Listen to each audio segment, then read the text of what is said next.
Give me a thumbs up. There we go. Good evening, everybody. This is the January 4, 2017, first meeting of the year of the Development Review Board. If you are in the audience, all four of you, if you would please sign in if you expect to make any statements before us so that we have your name and contact information on the record. This is the opportunity in our agenda for public comment. If there's anyone here who wishes to make a public comment, either in the audience or at the table, please do so now. Judging from your silence, I assume no one has any public comment to make, and that would bring us to the next item on our agenda, which is the approval of our December 21st, 2016 minutes. Does anyone have any additions or edits to these minutes? Hearing none, I'll take a motion for approval of the minutes. So moved. Have a second, please. All in favor say aye. Aye. Any opposed? None. Motion carries for approval of the minutes. This would bring us to the first substantive issue on our agenda this evening, which is the design review application DR 16-18 Vermont Homes, 82 Shelburne Wood Drive, Site 140. I don't believe there's anybody here in support of the application, and it looks like I'm right. That said, has everyone on the board have had an opportunity to review the application? Oh, there we go. All right. Hello. Are you Mr. Snyder? Yes. Would you do me a favor and please sign in? And we are calling your matter to the agenda. We're a little ahead of schedule. Oh, great. I'm ready. So if I were you, I wouldn't bother to take my coat off. Okay.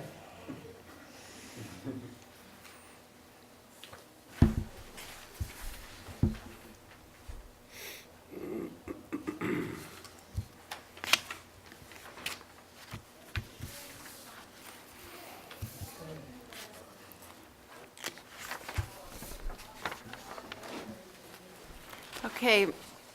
Mr. Snyder, if you would stand at the microphone, raise your right hand when you have a chance to free it. Do you swear or affirm to tell the whole truth and nothing but the truth in connection with your application? I do. Okay, and your name, sir? Peter Schneider. And this is your application for design review approval. I have a question. What is Vermont Homes? That's a modular manufacturer in Wilder, Vermont. They make homes, just Okay. residential homes. They specialize in mobile home replacement units. Okay. And you're the applicant. Would you be the owner of the home as well? Yes? No, I'm actually a senior consultant with Efficiency Vermont. So I run the state's mobile home replacement program. So I'm just here to represent the project and answer any questions about the application because we didn't have anybody else who could attend. Okay. Yep. Well, thank you. Does anyone on the board have any questions of Mr. Snyder? Can you just tell, I'm just curious, I do know because I've read that there are some modular homes that are constructed that are highly energy efficient. Is this one?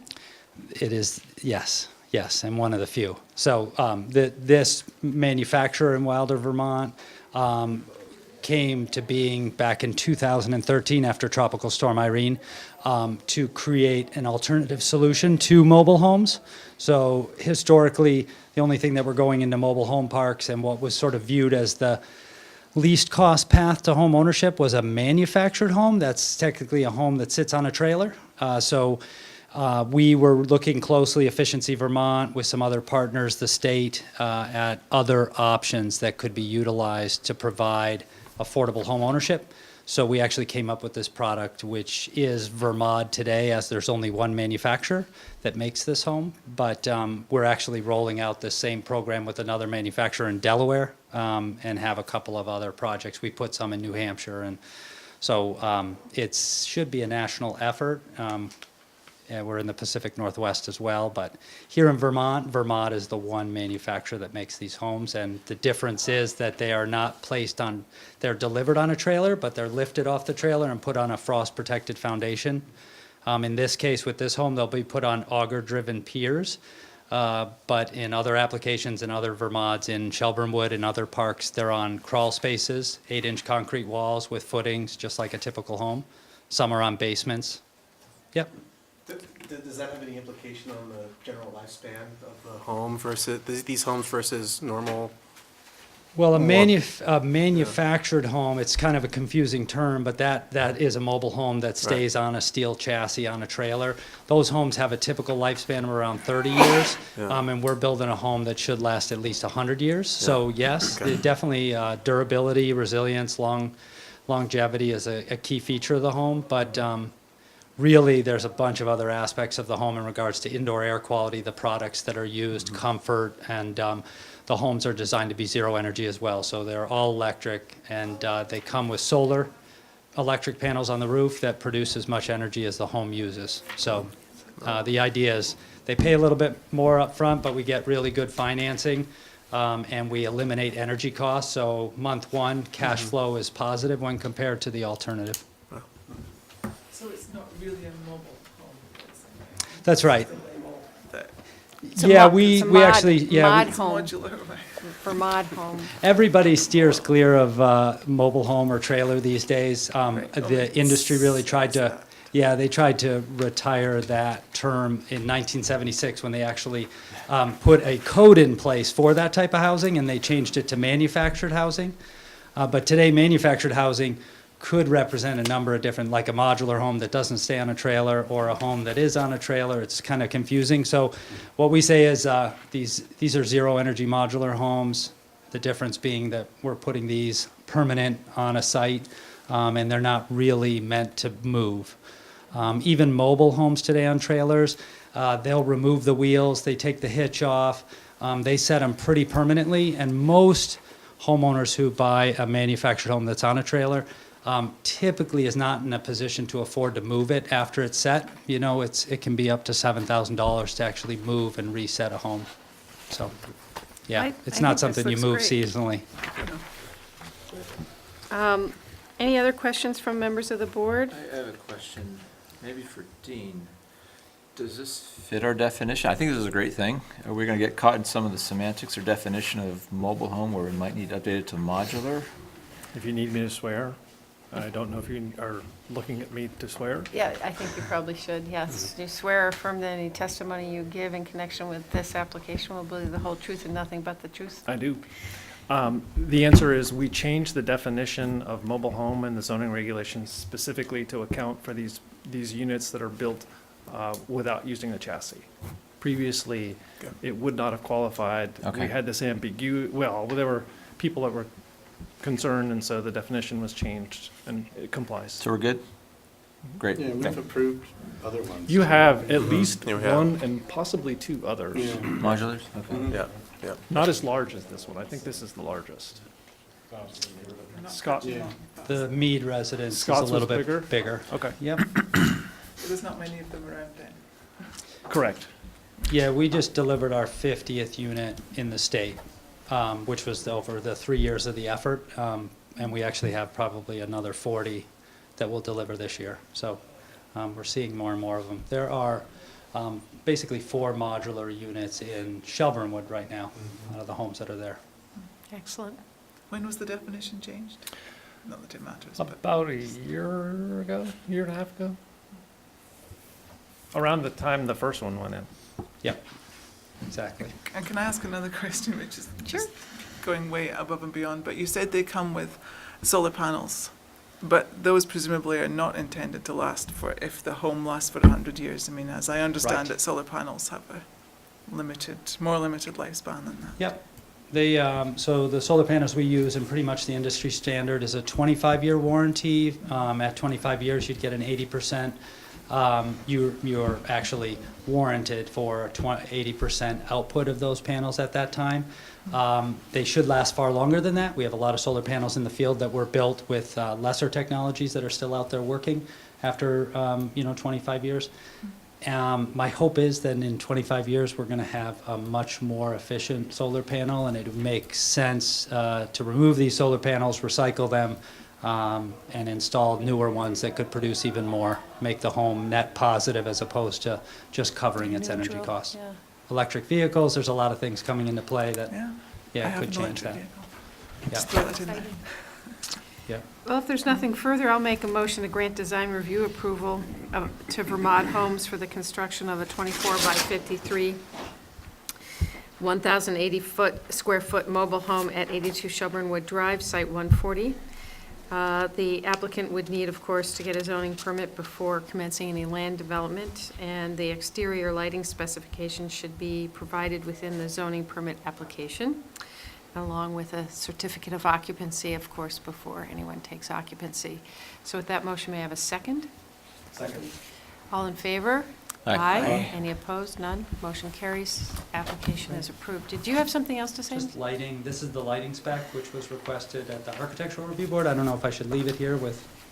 I will take it. Yeah. Okay, I have a few copies. Mark it. Great, thank you. Thank you, Mr. Appreciate it. Schneider. Good luck. Thanks. So we're running a little ahead of schedule, but I will call the next matter on our agenda, which is application A16-09. It's an appeal by the Shelburne Shipyard of a notice of violation it received on or about November 7, 2016. It's, the NOV cites that development's not complying with the site plan approval, a zoning permit, and zoning bylaw dimensional requirements. The property is located at 4584 Harbor Road in the Rural Zoning District, Lakeshore Overlay District, and Floodplain and Watercourse Overlay Districts. This is going to be an on-the-record review. Is there anybody in the audience this evening here on behalf of the applicant? If so, please approach to the microphone and provide your name. Good evening. Hi. I'm Erin Hines. I'm here, I'm an attorney from Lane Roxbury and Wool, and I'm here on behalf of the Shelburne Shipyard. Mary Griswold, the owner of the shipyard, is here with me as well. And yes, so the notice of appeal is now before you. We're asking that that be continued until February 1st so it can be heard with our application for a variance that was just submitted today. And my understanding is you need 22 days for the warning and the free press and all that. And I believe it's in the DRB's rules that when two issues are similarly related, they be heard concurrently, and that's what we would request because there's overlapping evidence and testimony and witnesses. So I think it's in everybody's interest to have it all heard at once. I'm going to ask you to hold the phone. Sure.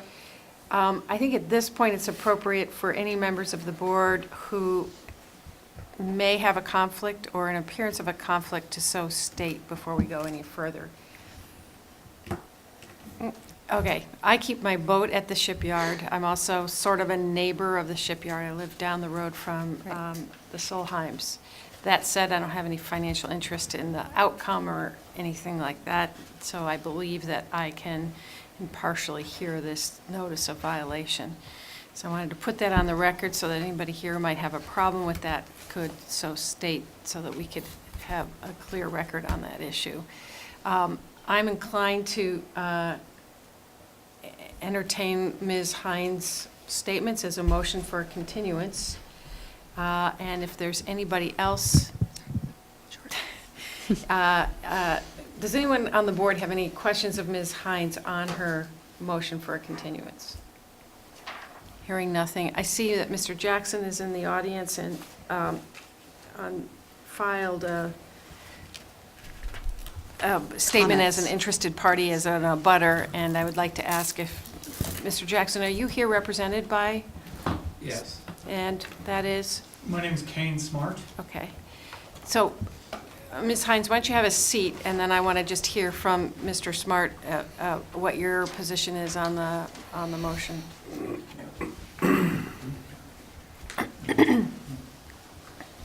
Thank you. My name is Kane Smart. I am an attorney with Dons Rockland Martin. Mr. Jackson has no objection to the continuance. Okay, thank you very much. Then I will take a motion for continuance to a date certain of February 1. Anybody? I'll make the motion. Anybody second? Second. All in favor? Aye. Motion carries. Matter will be heard combined with a request for a variance on February 1. Thank you. Thank you. Oh, let me just make it clear. Mr. Smart, you don't have any problem with me continuing to sit on the No. Senate? Okay, thanks.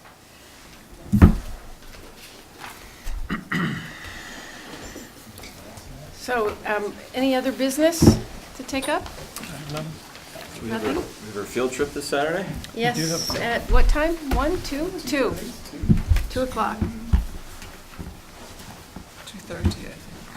2:30? I think so. I will That's ask. the best time to go to the dentist. 2:30. I'm going to the dentist tomorrow. Are you going at 2:30? No, I'm going at 9:30. I just can't wait for the pain. It's the German check. The German Yeah, it's check. You want to hear something wild? My dentist is married to a woman named Julie Daniels. When was that again? Oh, What? Do we want to adjourn? sorry. Yeah, probably. We have to sign the, yes, let's, there I'll are. take a motion to adjourn. So moved. All right. All in favor? Aye. Motion carries. We I have to didn't hear Siri make a motion. Okay, Captain, we out?